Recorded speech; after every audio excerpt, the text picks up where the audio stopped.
Assalamualaikum, my name is Dr. Samia Jamil. Today we will see how to calculate the corrected sodium levels.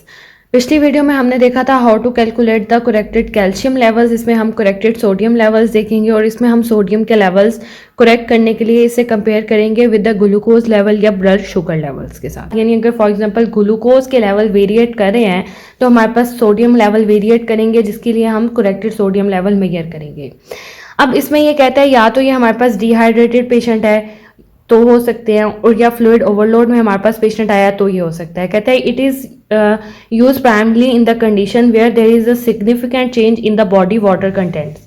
Means या तो वहाँ पे dehydration हो रही है, यहाँ वहाँ पे हमारे पास फ्लूइड ओवरलोड हो रहा है। ये हमारे पास सारा फॉर्मूला है और उसका मेथड है कि हम कैसे करेक्टेड सोडियम लेवल्स निकालते हैं। लेकिन पहले हम देख लेते हैं कि basically sodium levels glucose level ज़्यादा होने की वजह से क्यों कम हो जाते हैं। अब इसमें कहता है कि the underlying principle is that hyperglycaemia that mean high blood glucose causes the dilutional effect on the sodium levels. जब वो डाइल्यूशनल इफेक्ट करेगा सोडियम पे तो वो लीड करेगा toward the lower measured value. तो हमारे पास सोडियम लेवल जो है उनकी जो वैल्यू है वो कम आती है। सेकंड पे कहते हैं कि अगर फॉर एग्जांपल हाइपरग्लाइसीमिया ना तो वो इंक्रीज करता है urine production due to osmotic diuresis. जब यूरिन प्रोडक्शन ज़्यादा होगी तो मतलब यूरिन ज़्यादा एक्सक्रीट करेगा through the kidney and the more urine output हो जाएगा और ये हमारे पास लीड करेगा loss of water and electrolyte. फिर हम देखते हैं कि कैसे हम फॉर्मूला अप्लाई करके करेक्टेड सोडियम लेवल्स निकालते हैं। इसके बाद हमारे पास जो करेक्टेड सोडियम का फॉर्मूला है उसमें हम कहते हैं कि करेक्टेड सोडियम इज इक्वल है measured sodium plus serum glucose minus 100 into 0.024।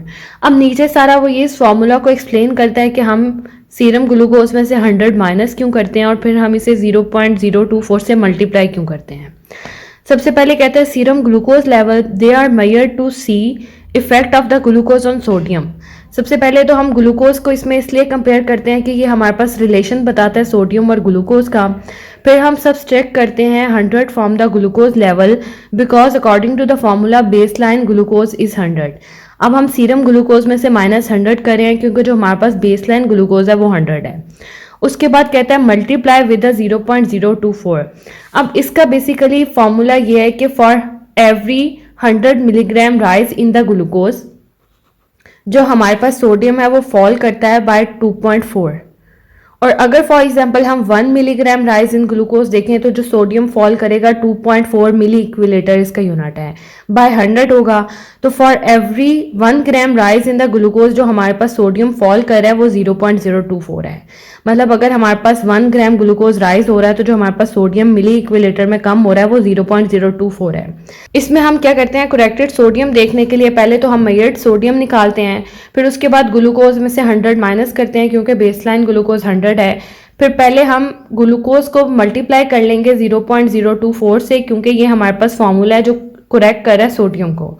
उसके बाद उसे मेजर्ड सोडियम में प्लस करेंगे तो हमारे पास करेक्टेड सोडियम लेवल्स आ जाते हैं। तो अगर फॉर एग्जांपल पेशेंट में हमारे पास फ्लूइड ओवरलोड का पेशेंट है, डिहाइड्रेशन का पेशेंट है जिसमें फ्लूइड ज़्यादा लॉस हो रहे हैं हाइपरग्लाइसीमिया की वजह से, उसमें हम फिर निकालते हैं हमारे पास करेक्टेड सोडियम लेवल।